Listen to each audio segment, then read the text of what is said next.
What's up, everybody? You're very welcome along to this Anfield Agenda Manchester United preview. This is a game that when the fixtures come out, we all have our eyes firmly fixed on when we're playing United home and away. But it feels a bit anticlimactical this week, ladies and gentlemen. I don't know, maybe it's just me. Now, you never want to lose to Manchester United if you're a Liverpool fan, and I know that that goes the other way around as well. But with our race for the top four, I'm going to be a bit negative on this one. I think it's done. I don't think there's any way we can overturn that points tally in the last 5 games. 4 points behind Chelsea. I know that they have a bit of a distraction, of course, with a second leg with Champions League semi-final. But also we have Everton right breathing down our necks. If they win the game in hand, they'll move a point ahead of us.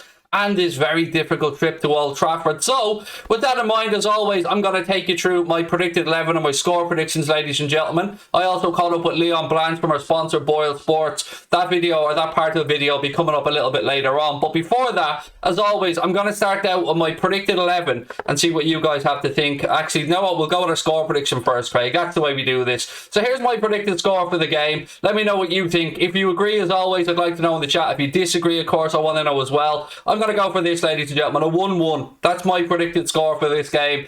Liverpool go over to United, get a 1-1 draw. It's not what we want. It's not the result that we need, but going off our form recently, and look, I'll be very happy to be wrong on this and for Liverpool to go to Old Trafford and leave with 3 points, but I have a feeling, and I'll get to it now when I go to my predicted 11, that we'll see Fabinho at centre-back again. It looks like Nat Phillips won't be fit as I'm recording this, which is Thursday, and ready to go for the game of the weekend. So let's have a look at my predicted 11, and we'll see if you guys agree with me on that one or what you think as well. So let me just change over scenes. Right, so this is what I'm predicting Jurgen Klopp will go with at Old Trafford against Manchester United. A game which will be starting at 4:30 on Sunday. We'll be doing a watch along from 4 o'clock here on Anfield Agenda, so make sure you join us for that one. I've gone for Alisson in goal, ladies and gentlemen. Trent Alexander-Arnold at right back. Robertson at left back. I think we'll see Fabinho alongside Ozan Kabak, but I can already hear people saying, what about Ben Davies? What about Ben Davies? I know, but like all of you, I haven't seen Ben Davies play 1 minute of football for Liverpool, so I don't know what way it's going to go, but I think he'll go with Fabinho, even though I would rather see Fabinho in midfield. But that's my back four that I think he'll go with. Then in midfield, I've gone for Thiago, Milner and Curtis Jones. I want something a little bit different, and yes, most likely he'll go for Gini Wijnaldum in there, but I want Curtis Jones to get an opportunity. I want him to have that petulance of youth, that no-fear attitude, to run at that Manchester United defence. Milner, I think, as Leon, I think, will agree with later on when you see his segment of the video, I think James Milner's been really good when we've needed him. He's got the legs. Even if you only get an hour out of him, he'll give us that leadership that we need. And you see him with his crunching tackle and Karim Benzema as well against Real Madrid, that he knows how to set the tone for a game. So I'd like to see Milner in there in midfield with Thiago and Curtis Jones. And then up front, look, I'm not dropping, but I am resting Sadio Mane. He hasn't been in great form lately. But look, none of the front 3 or 4 have. Let's be honest, Salah's got his goals, but he's been missing a lot of chances. Jota coming back from injury. Still yet to find the form that he had before the injury. And Bobby Firmino's just had a bit of an up and down season. But with that in mind, I've gone for Diogo Jota, Roberto Firmino and Mohamed Salah. Bobby through the centre, dropping deep to link up play if needed be, and giving Jota and Salah a little bit more space to try and exploit in behind.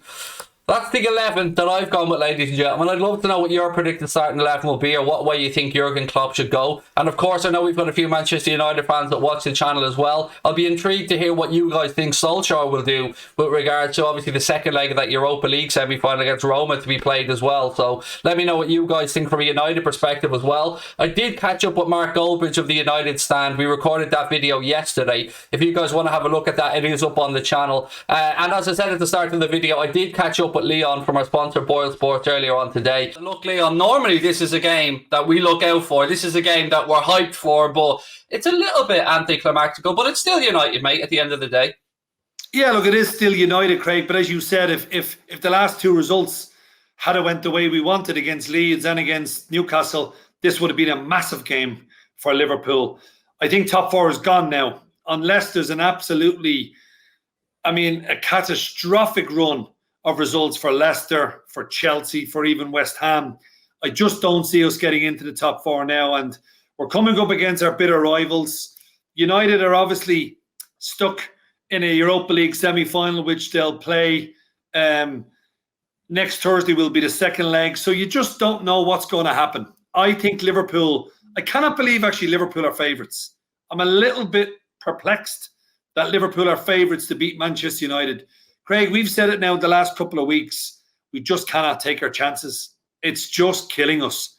And yes, it was a bad goal to give away against Newcastle. But if we'd have taken half of the chances we created in that game, we would have been 4 up. And then it's game over. So it doesn't matter if they get a late consolation. And what makes it worse is we had our warning.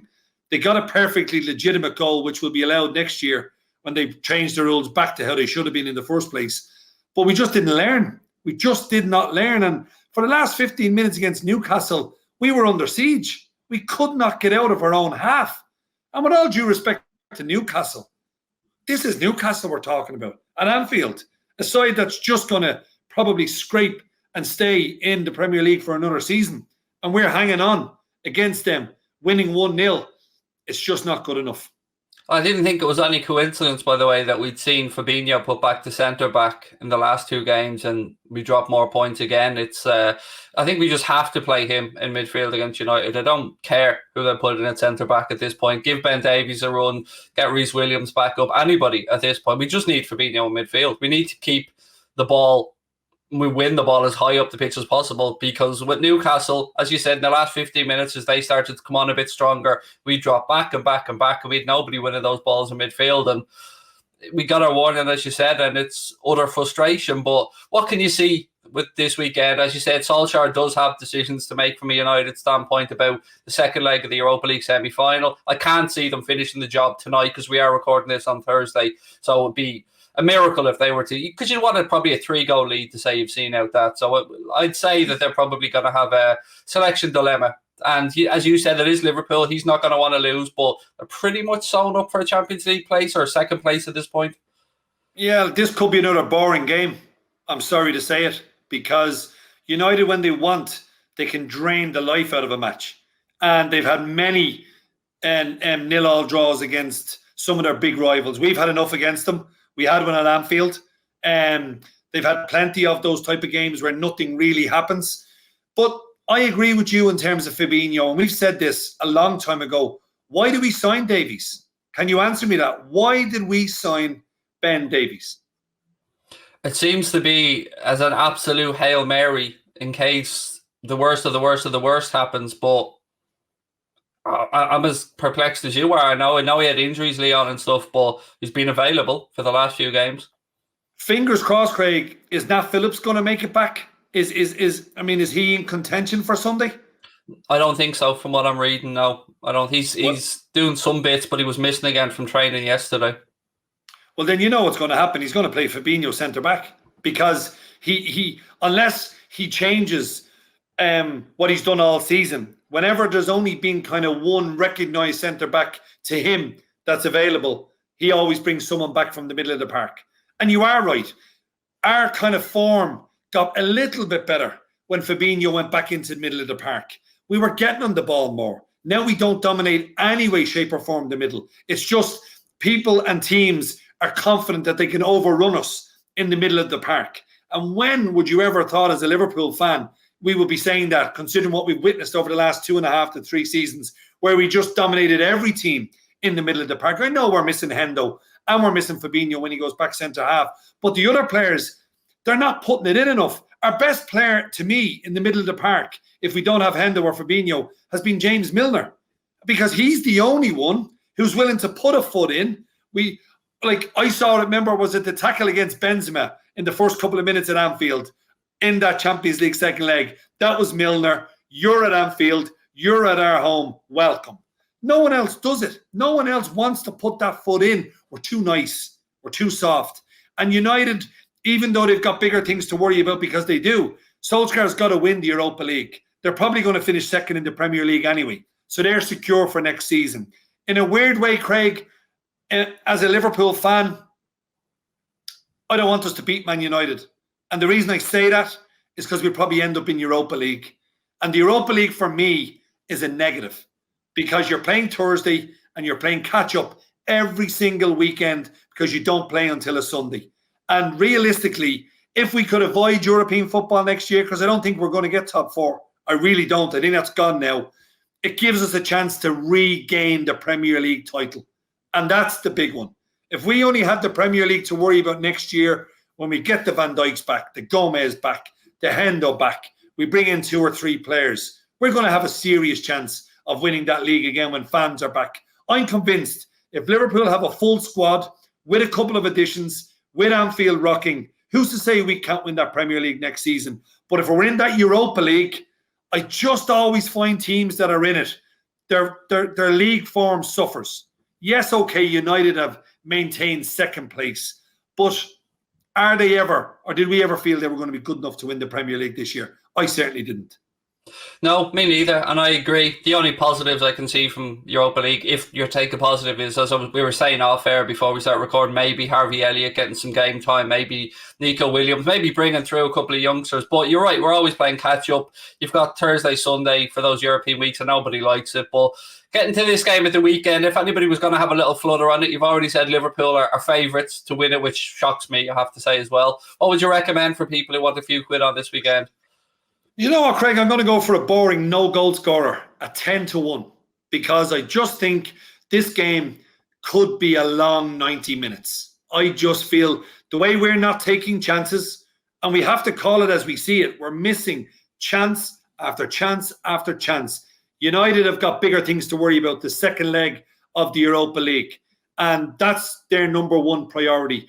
And don't forget, no-goal scorer. If it's an own goal and it finishes 1-0, you still get paid because there has not been a goal scorer in that particular match.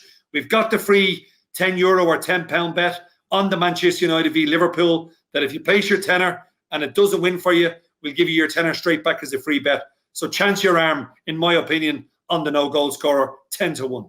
Yeah, I always go big as well on those no lose or no risk bets. I always go for something at least 7 or 8 to 1 minimum anyway. So yeah, it's a free shot, as you said, especially if you're going to have a little punt anyway. So I'll certainly be on it, and I know a lot of people in our Discord group and stuff love it as well. Leon, no doubt we will chat, mate, ahead of the next league game, and hopefully we're a bit more upbeat because it's been one hell of a last week, mate, hasn't it? With the ups and downs of the Super League and everything. Look, it has. And look, I mean, listen, I'm a Liverpool fan. I always want to beat Man United. So I just want to say that. But I'm just thinking about next season. And I also have it in the back of my mind that if you're not in Champions League and you're still trying to attract a high caliber of player, do you have a better chance if you're not in the Europa League just to focus on the Premier League? And we must remember there's a World Cup next year as well. And me, personally, my own opinion is players, I think, would rather come to a club the size of ours to try and win a Premier League, but not have to worry about the Europa League.